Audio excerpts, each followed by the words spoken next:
de Arturo Sánchez Gutiérrez. Ya a las 8:15, tiempo del centro del país, vemos el cortejo fúnebre de la reina Isabel II de Inglaterra, que parte del Palacio del Balmoral, donde se encontraba, que era su casa de descanso, rumbo a Edimburgo. Cintia, esto está sucediendo en este mismo instante. Y con esto comienza un proceso de varios días que concluirá el próximo 19 de septiembre. Así es, Jaime, y veíamos también las imágenes que los británicos pues han acudido a las calles para despedirse y para ver este cortejo, y a su paso pues veíamos con los rostros serios, algunos pues llevaban la mano en el corazón, incluso aplaudieron mientras los más pequeños ondeaban sus banderas, esto durante el paso del cortejo que, como mencionas, pues salió de Balmoral para llegar al Palacio de Holyrood House, que se encuentra en Edimburgo. Ahí vemos a la gente que está pues flanqueando la carretera. Ciertamente hay poca gente porque pues, es una de estas vías, me imagino, rápidas que están allá, pero mire, para los amigos de la radio, hay gente que se detiene y se pone en la orilla de la carretera al ver esta carroza fúnebre que lleva ya el féretro de la reina Isabel II de Inglaterra. Y en este cortejo acompañan otras 4 o 5 camionetas que van a una velocidad considerable en uno de estos caminos. Así es, y también el féretro está cubierto con el estandarte real de Escocia y una corona de flores blancas, para la que se han utilizado algunas flores también favoritas de la reina. Ay, mira, muy bien, pues Arturo Sánchez Gutiérrez, nuestro colaborador estrella de los domingos, es profesor de Transformación Pública del TEC de Monterrey y ex consejero del Instituto Nacional Electoral. Arturo, algo que nos puedas comentar de lo que está ocurriendo y de lo que ocurre en el mundo con las monarquías y las familias reales a la distancia, desde claro, América, lo que nosotros vemos y lo que luego veo en las redes sociales. Luego hay muchas críticas, y críticas muy duras, Arturo, de por qué le damos tanto y por qué hacemos, ya sabrás el Twitter como luego es de intenso. Sí. Pero bueno, Arturo, ¿qué nos puedes decir? Bueno, en primer lugar, no es algo que para nosotros sea común la monarquía, es algo, nosotros desde siempre tuvimos un régimen presidencial y sobre todo hicimos a un lado cualquier tipo de concepción imperial o monárquica en México desde la independencia de México. Y en efecto, hay monarquías en varios países del mundo.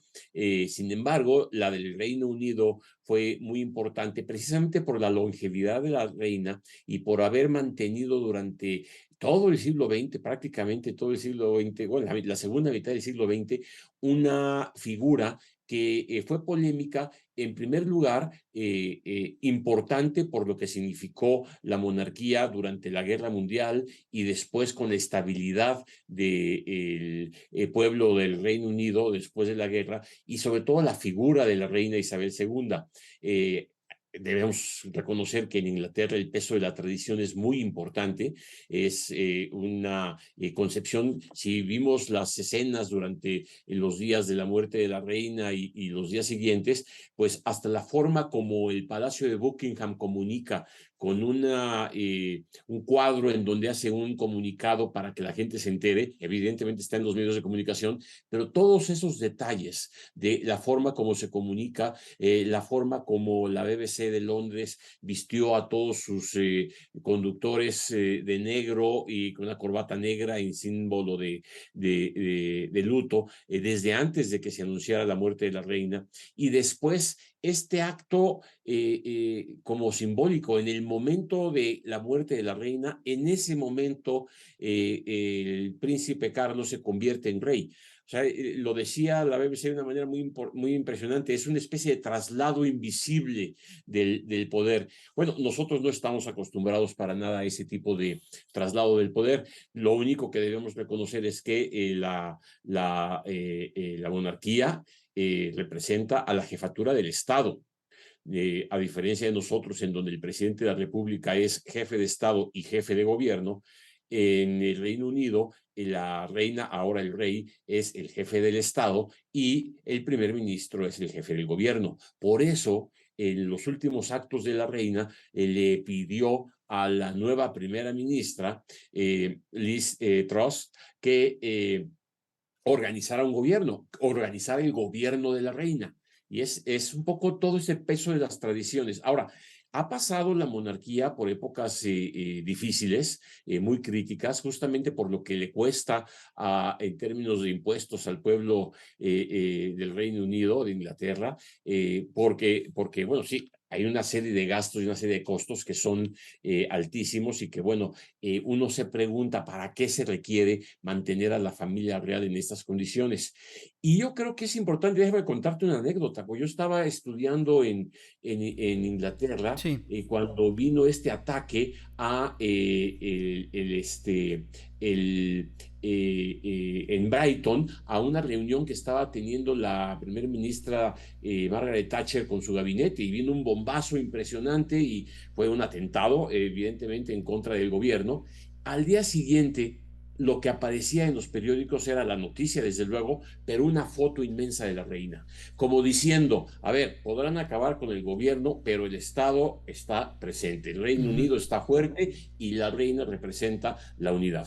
Bueno, ese es el papel que desempeña la reina ante los ires y venires de la política inglesa y eso es un papel de unidad, de concordia, de unidad del pueblo, de cercanía, y eso es reconocido. O sea, la gente en Inglaterra sí está entristecida por la partida de la reina. Por eso el papel de Carlos III va a ser importante, heredar ese rol es importante. Tú presentabas hace rato las imágenes en donde el nuevo rey se molesta porque un tintero no está en su lugar, y bueno, son cosas que no lo ayudan mucho para construir una imagen en donde otra vez se pueda mantener la monarquía como símbolo de unidad de un pueblo que lleva años, miles de años con la monarquía enfrente, ¿no? Y estas imágenes del cortejo fúnebre que están partiendo de Balmoral a Edimburgo muestran también un respeto importante. Va a estar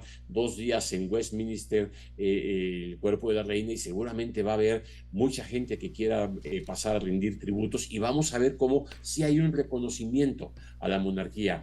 Sin embargo, al mismo tiempo hay la pregunta, ¿para qué conviene? Nos tenemos que modernizar, tenemos que avanzar hacia otro tipo de Estado. Bueno, y eso es un poco lo que está viviendo el pueblo inglés en estos días. La coronación finalmente será hasta dentro de un año aproximadamente. El funeral será, como ya anunciabas tú, el lunes 19, pero bueno, todos estos son una serie de símbolos que o se mantienen o se buscará un cambio importante en la forma de hacer política en el Reino Unido.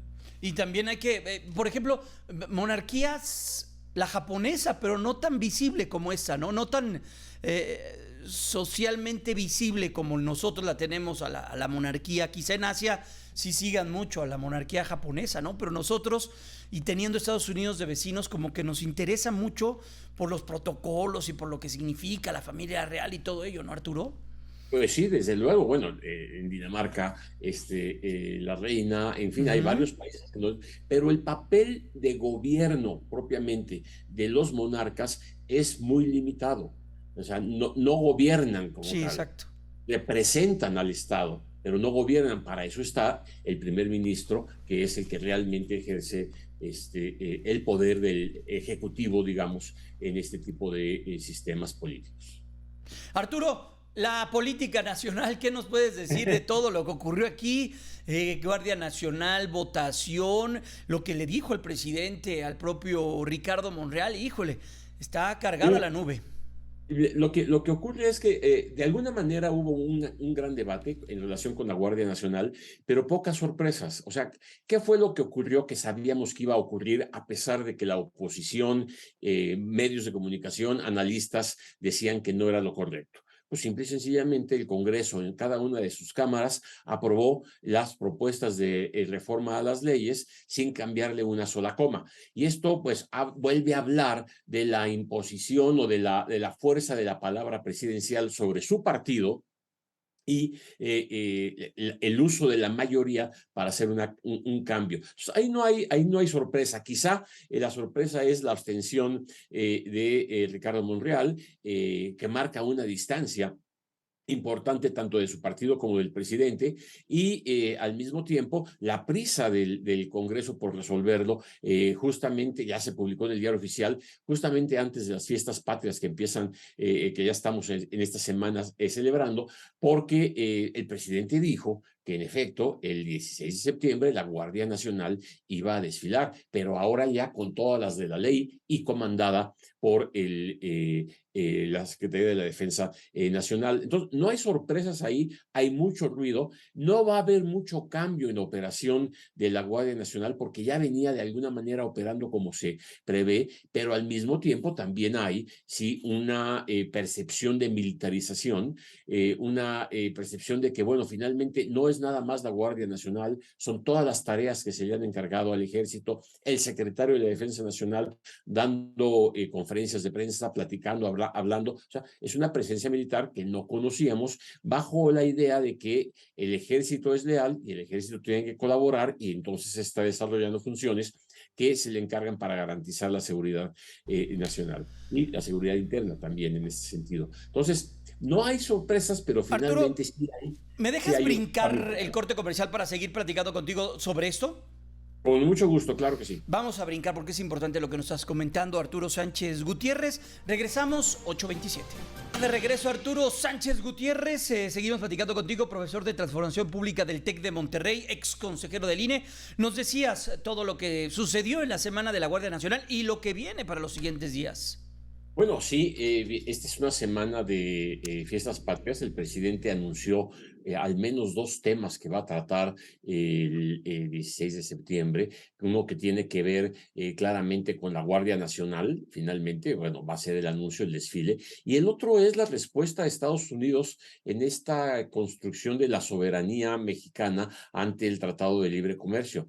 Es un presidente que llega a las fiestas patrias exitoso en términos de haber puesto en la ley los temas que él quería, pero también con retos importantes y que seguramente pues se utilizarán las fiestas patrias para tratar de celebrar un poco lo que dijo en su informe de gobierno. Insiste el presidente en que todo va bien, insiste el presidente en que se ha avanzado mucho en diferentes temas, incluso en seguridad, y eso será seguramente parte de lo que conoceremos esta semana. La Guardia Nacional, entonces, ya después de que se publicó el decreto en el Diario Oficial, pues está actuando bajo las órdenes ya de la Secretaría de la Defensa Nacional. Y esto implica un cambio administrativo importante, una reorganización interna importante, porque, bueno, pues hay personas dentro de la Guardia Nacional que no son parte de las Fuerzas Armadas, hay que pertenecían a la Policía Federal anterior, que hay que reubicar dentro de la Secretaría de Seguridad Pública, y bueno, son cambios administrativos que seguramente tendrán que tener lugar